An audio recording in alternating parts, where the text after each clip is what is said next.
CSBIS అకాడమీలో IAS IPS coaching అనేది ఈ జూన్ నుంచి మొదలవుతోంది. ఎవరైనా సరే అడ్మిషన్ కోసం ఈ ఫోన్ నెంబర్ని కాంటాక్ట్ చేయొచ్చు. బ్రిటన్లో మరోసారి పొలిటికల్ ఇన్స్టెబిలిటీ మొదలైంది. బ్రిటిష్ ప్రధాని కేర్ స్టార్మర్ రాజీనామా చేశారు. 2024లో ఆయన బ్రిటన్ ప్రధాని అయ్యారు. మనకు తెలుసు కేర్ స్టార్మర్ లేబర్ పార్టీకి చెందిన వాళ్ళు. యాక్చువల్లీ రీసెంట్గా బ్రిటన్లో లోకల్ ఎన్నికల్లో లేబర్ పార్టీ సరిగా పర్ఫామ్ చేయలేకపోయింది. అంతేకాదు ఎప్స్టీన్ కుంభకోణంలో ఆరోపణలు ఎదుర్కొంటున్న పీటర్ మెండల్సన్ ఎవరైతే కేర్ స్టార్మర్ స్నేహితుడున్నాడో ఆయన్ని యూకే అంబాసిడర్ టు అమెరికా లాగా అపాయింట్ చేశారు. అప్పట్లో చాలా ఆరోపణలు వచ్చాయి. దాంతో ఆయన్ని రిమూవ్ కూడా చేశారు. చేసినప్పటికీ కూడా కేర్ స్టార్మర్ యొక్క నెపోటిజం మీద ఫేవరెటిజం మీద అక్కడ విమర్శలు చాలా పెరిగిపోయాయి.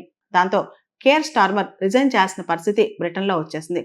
మనం చూస్తే గనక గత 10 సంవత్సరాల్లో 6 బ్రిటిష్ ప్రధానులు రిజైన్ చేశారు. 2016 నుంచి 2026 మధ్య చూస్తే కనుక 6 ప్రధానులు బ్రిటన్లో రాజీనామా చేసి వెళ్ళిపోయారంటే ఇది పెద్ద షాకే అని చెప్పుకోవచ్చు.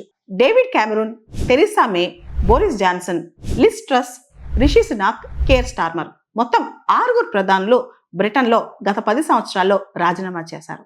బ్రిటన్లో ఇప్పుడు యాంటీ ఇమిగ్రేషన్ పాలసీస్ మీద పీపుల్ చాలా సపోర్టివ్గా ఉన్నారు. అసలు ఇమిగ్రెంట్స్ రావద్దంటే రావద్దన్నట్టు చాలా మంది ప్రజలు అక్కడ అంటున్నారనమాట. బ్రిటన్ లో reform UK party far right party అనమాట. రీసెంట్ గా జరిగిన లోకల్ ఎలక్షన్స్ లో కూడా తన సత్తా చూపించింది. ఈ రిఫార్మ్ యూకే పార్టీ వల్ల బ్రిటన్ లో లేబర్ పార్టీకి బాగా దెబ్బపడిందని అంటున్నారు. బ్రిటన్ లో కేర్ స్టార్మర్ యొక్క లీడర్షిప్ స్టైల్ నచ్చక, ఆయన నాయకత్వం నచ్చక చాలా మంది లేబర్ పార్టీ ఎంపీస్ దాదాపు 100 మంది ఆయన దిగిపోవాలి, రిజైన్ చేయమని చెప్పి కోరారంట. అంతేకాదు చాలా మంది లేబర్ పార్టీ నాయకులకు కేర్ స్టార్మర్ డెసిషన్స్ అస్సలు నచ్చట్లేదంట. దాంతో కేర్ స్టార్మర్ రిజైన్ చేయక తప్పని పరిస్థితి వచ్చేసింది. కేర్ స్టార్మర్ నాయకత్వంలో బ్రిటన్లో సామాన్యుడికి కష్టాలు ఇంకా పెరిగిపోయాయంట. ముఖ్యంగా కాస్ట్ ఆఫ్ లివింగ్ పెరిగిపోవటం, ప్రజల యొక్క జీవన ప్రమాణాలు తగ్గిపోవటం, housing crisis, housing related issues పెరిగిపోవటం, ఎకనామిక్ గ్రోత్ కుంటుపడటం ఇవన్నీ జరిగాయంట బ్రిటన్లో. అయితే ఇప్పుడు బ్రిటన్కి నెక్స్ట్ ప్రధాని ఎవరు కానున్నారు? ఎవరికి ఆ స్కోప్ ఉందంటే labour party leader యాండీ Burnham.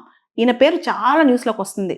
యాండీ Burnham రీసెంట్గా జరిగిన బై ఎలక్షన్స్ లో కూడా రిఫార్మ్ యూకే పార్టీని ఓడగొట్టి లేబర్ పార్టీని గెలిపించారనమాట. అంతేకాదు ఈయనకి మంచి కమ్యూనికేషన్ స్కిల్స్ ఉన్నాయి. గ్రాస్ రూట్ లెవెల్ అంటే ఏదైతే లేబర్ పార్టీ ఐడియాలజీ ఉందో గ్రాస్ రూట్ లెవెల్తో కనెక్టివిటీ ఉంది. పీపుల్ని మెప్పించే లీడర్ అనమాట. కాబట్టి యాండీ బర్న్హామ్ బ్రిటన్కి కాబోయే ప్రధాన అని చెప్పి ఇప్పుడు అందరూ డిస్కషన్ చేస్తున్నారు.